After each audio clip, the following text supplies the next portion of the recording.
Olá, vamos seguir com a nossa disciplina Direitos Humanos Aplicados na pós-graduação Direito Internacional e Direitos Humanos da PUC Minas Virtual. Eu sou o professor Adalberto e nós estamos na nossa quarta e última unidade da disciplina Direitos Humanos Aplicados. Nesta quarta unidade, a chave é interseccionalidade e sindemia.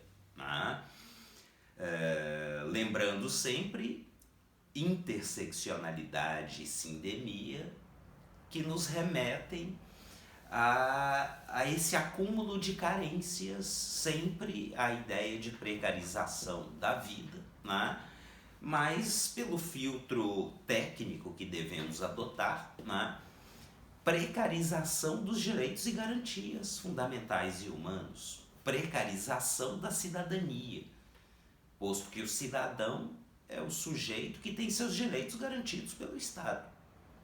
E só assim tem suporte para a sua liberdade, para a sua dignidade, o acesso efetivo aos direitos, educação, saúde, trabalho, renda, cultura, lazer. É tão sintomático para nós, que será que nós, povo brasileiro, temos com a nossa história, com a nossa visão, visão de mundo talvez seja demais, mas com a nossa vivência histórica, será que teríamos elementos para afirmar que cultura e lazer são direitos fundamentais que temos garantido? É claro que temos acesso à cultura e a lazer, mas em grande medida esse acesso é filtrado, é determinado sempre pelo poder de consumo. Isso por si é muito sugestivo, mas enfim, esse panorama de ampla precarização, tecnicamente filtrado, daí sindemia, daí interseccionalidade, consiste no fim das contas no impacto direto de lesões graves sistemáticas, ou seja, cotidianas, aos direitos e garantias fundamentais e humanos. Agora nós vamos tratar do algo que está aí, das nossas referências, das nossas chaves, do nosso background, de nossos panos de fundo, que é essa chave da governamentalidade bionecropolítica. O que eu quero mostrar particularmente é que o que dá sustentabilidade, o que viabiliza, o que perpetua o panorama de interseccionalidade, de fragilização cada vez mais estrutural e, consequentemente, marginalização, exclusão, subcidadania, vidas matáveis, e a naturalização de tudo isso, o que implementa e estabiliza tudo isso é a governamentalidade bionecropolítica. Pois bem, essa chave ou esse conceito, ele está já há tempos presente na nossa conversa, é uma referência desde a primeira unidade, e em todos os textos de minha autoria que estão aí disponíveis para vocês, distribuídos por diferentes unidades, eu trabalho exatamente com esse pano de fundo, que é o nosso diagnóstico. Governamentalidade bionecropolítica acaba sendo muito similar uma outra chave sempre muito presente, que é o estado de exceção permanente. Tá? E tudo isso reflete a nossa tradição moderno-colonial. Tá? Daí a necessidade de um efetivo processo transicional. Tá? Então, o pano de fundo, são as chaves que temos usado. Né? Nesses textos, eu vou destacar nas notas de aula para ficar tudo muito facilmente situado por todos vocês, né? Por todos e todas vocês. E nesses textos, então, vocês vão ter esse embasamento, né? Mas sempre conveniente, sempre importante fazer uma explanação enquanto uma videoaula disponível para todos vocês. Né? Então vamos lá.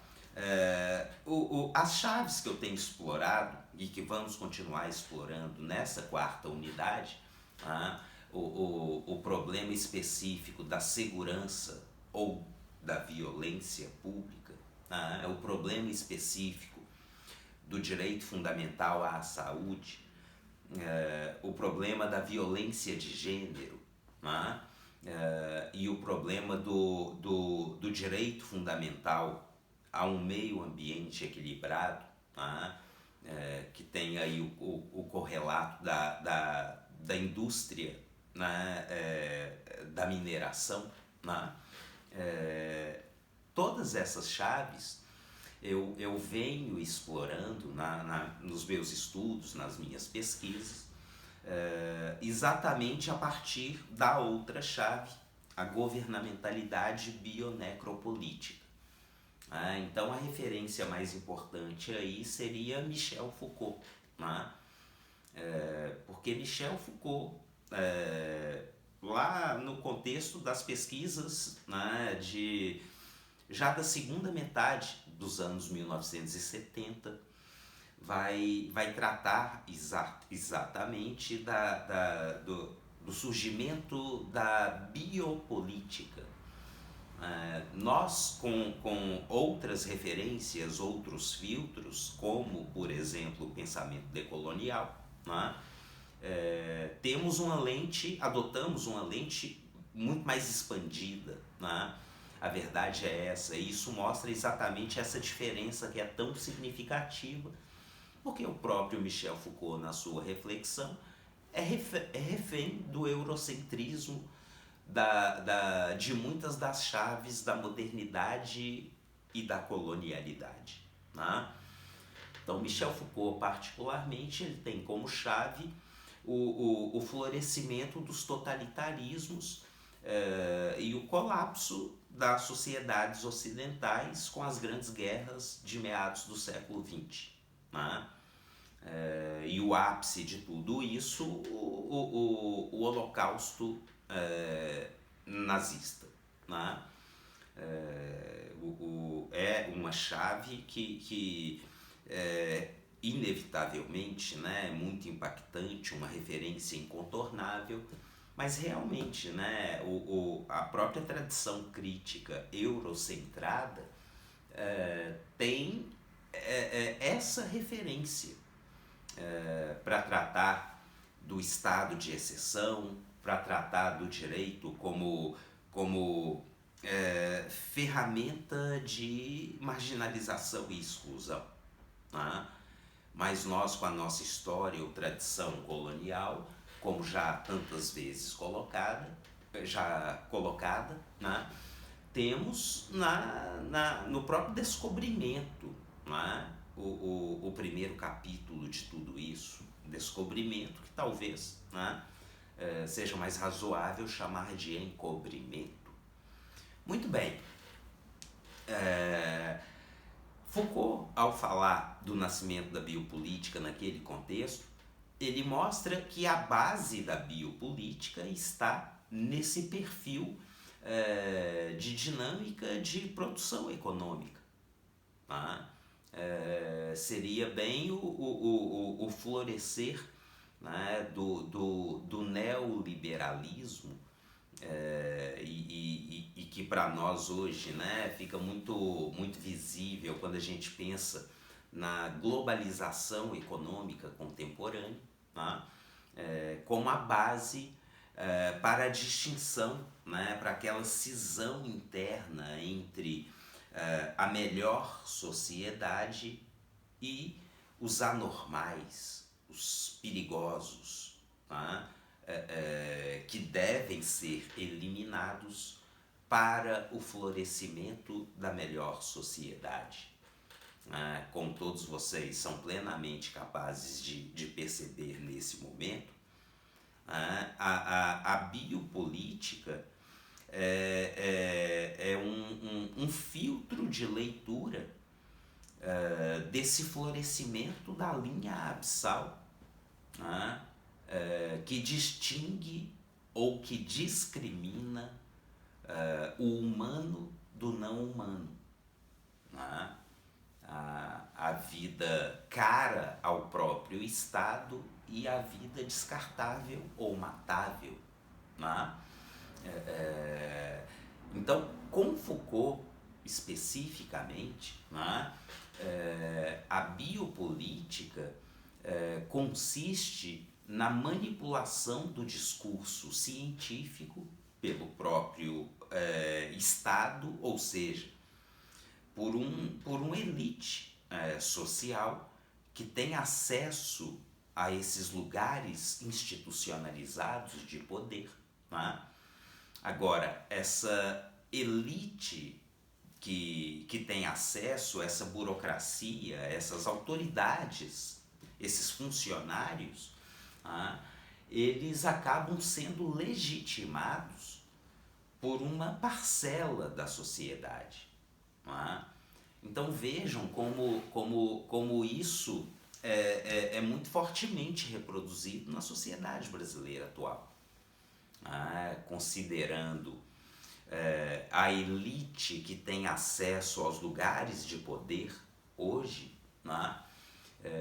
seja no poder legislativo, no poder executivo e também no poder judiciário, essa elite tem o respaldo de uma parcela da sociedade, e é assim que, enquanto intérpretes autênticos do direito, são diretamente responsáveis pelo impacto, pela aplicação do direito na vida das pessoas. Agora, é esse direito que se mantém alimentando a discriminação entre o ser humano e o não humano. E a partir disso, vejam, vejam a interseccionalidade. Vamos pensar numa criança recém-nascida, ou que está para nascer, mas que é uma pessoa pobre, preta, periférica, enfim. Então vamos lá. Esses estereótipos são sempre estereótipos, mas funcionam aqui para o nosso esquema. Talvez essa pessoa, no momento de nascer, nasça num contexto de violência obstétrica. Já é um contexto estressante, profundamente traumatizante. E digamos que, por toda situação de vulnerabilidade, carência da própria família, uma família, vamos dizer assim, sempre estereótipos, uma família desestruturada porque a mãe é mãe solteira. E certamente isso vai ter um impacto. A criação, a educação, a alimentação, enfim, o desenvolvimento dessa criança, por isso, talvez já seja algo um pouco mais difícil. E aí, essa criança, enfim, floresce de alguma maneira. Ela cresce, ela se desenvolve, mas ela não se alimenta da forma mais saudável, porque afinal a vida é muito precarizada, a vida no seu contexto existencial. E aí ela vai para a escola, né? Um direito fundamental, né? Mas a escola não funciona bem, né? Essa criança, alguns anos depois, tem até o diploma que diz que ela tem uma formação, mas se prestarmos bastante atenção, vamos perceber que essa criança está mais para um analfabeto funcional, né? Porque a escola não ensinou o que se comprometeu a ensinar, né? Talvez essa criança tenha problemas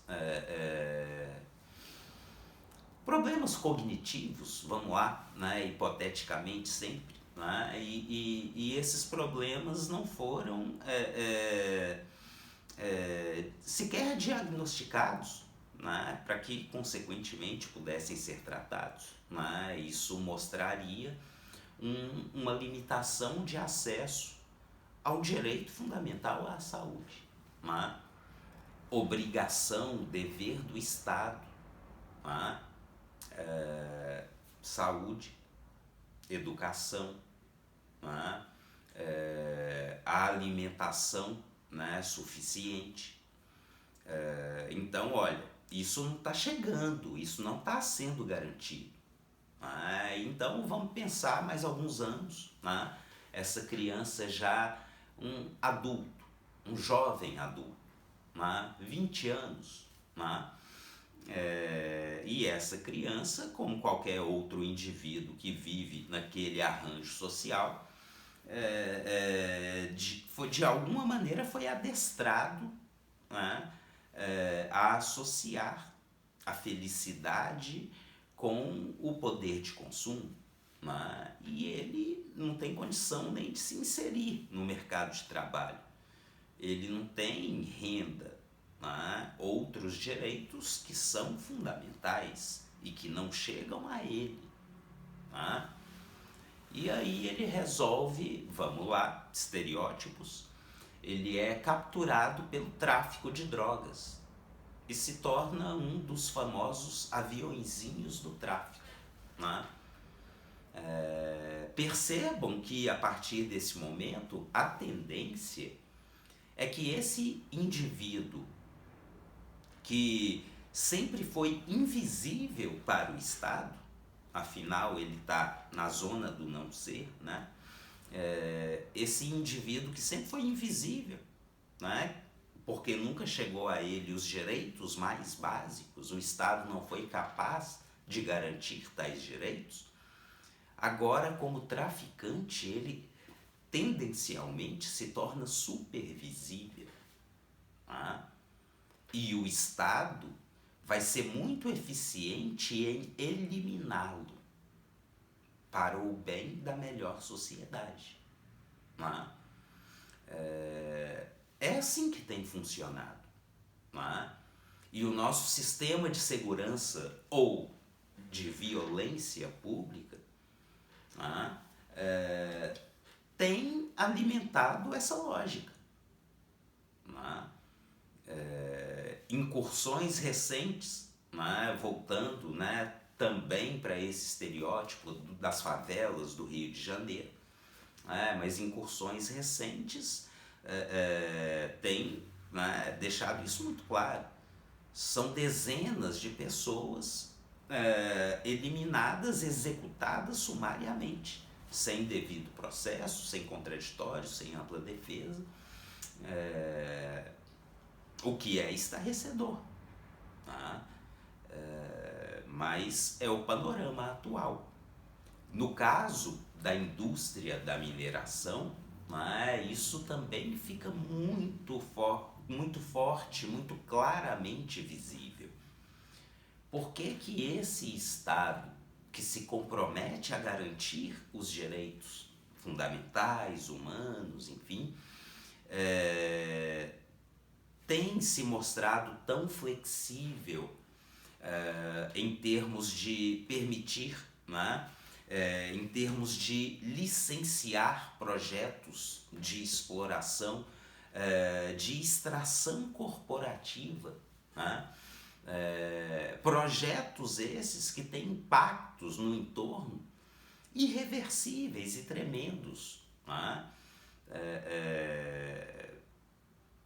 A tragédia, melhor, o crime de Mariana, o crime ambiental de Brumadinho, né, ainda tão recentes, mostraram isso com toda clareza, né? A opção do Estado em assegurar seus royalties, né, seus tributos, a sua riqueza econômica, ainda que isso reverbere, reflita, né, na inviabilização de projetos de vida, de tradições, né, de existências, né, porque meios ambientes, ecossistemas, foram degradados para sempre.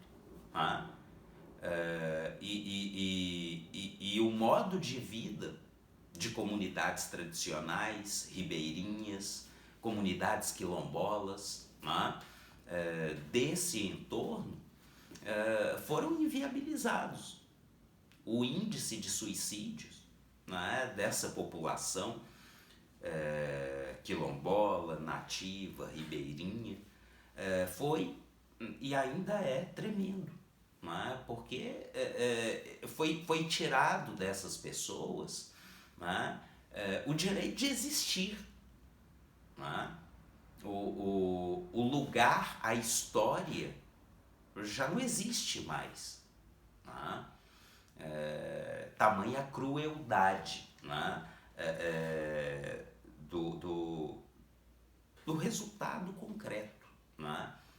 Então é disso que se trata, né? É disso que se trata, essa governamentalidade biopolítica, que significa, né, esse controle populacional em termos de quem deve viver, né, a melhor sociedade, os cidadãos, né, aqueles que têm a vida cara, né, mas esse Estado também define os que vão perecer, né, a vida matável, né.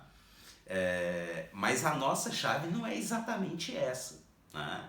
A nossa chave é governamentalidade bionecropolítica, né?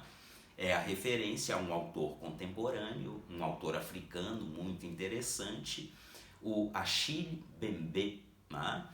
E o professor Mbembe fala de necropolítica, né, que enfatiza muito mais, né? Então tem um potencial de denúncia mais interessante, daí governamentalidade bionecropolítica, né? Então agora, de forma bem direta, o Estado brasileiro contemporâneo abraçou, né, uma dinâmica, um projeto de governo, né, que define quem vai viver e quem vai morrer, e que, para além de definir, executa esse projeto, seja inferiorizando, seja invisibilizando, né, e até mesmo eliminando, né, não só subjetividades individuais e coletivas.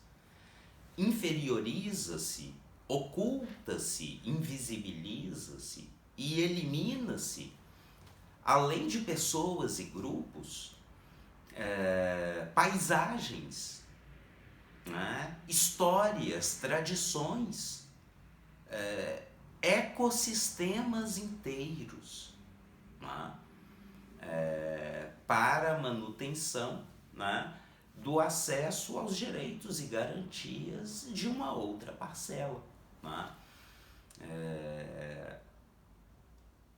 Assim nunca vai ser possível falar seriamente, né, da performance do discurso dos direitos, né? Daí a necessidade de se racializar o debate, né? De se adotar outras ferramentas, outros filtros analíticos, como os conceitos de transmodernidade, de pluriversalidade, de decolonialidade e de interculturalidade, né?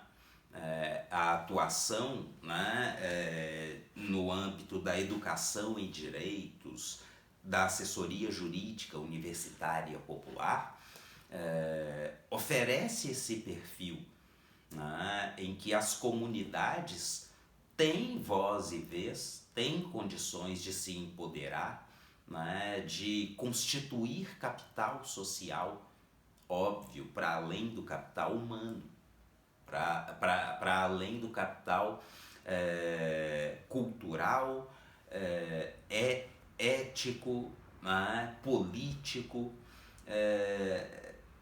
emancipação de indivíduos e grupos, né? O sujeito emancipado é o sujeito que é capaz, como diz a professora Miraci Gustin, né, é o sujeito que é capaz de avaliar criticamente o entorno, para que a partir disso possa afirmar a sua subjetividade, a sua identidade, né? Esse é o cidadão, esse é o ser, né? E não faz sentido, né, falar de sujeitos plenos que têm seus direitos garantidos a partir da naturalização da vida matável de outros, né? Então é isso, né? Ficamos por aqui em termos de videoaulas, né? Pela organização da nossa disciplina. Estou certo, né, que todos vão poder acompanhar de forma muito confortável e tranquila, né? E é claro, o canal de comunicação deve ser sempre explorado, né? É um favor que eu peço, né? Façam contato se qualquer dúvida surgir. E para além disso, né, vamos fazer pelo menos um fórum de discussão. Eu prometi em uma outra disciplina, mas não cheguei a realizar. Então, nesta disciplina, contem com esse fórum que vai ficar bem anunciado aí na organização da nossa disciplina. Foi um grande prazer, tudo de bom para todos vocês. Um grande abraço.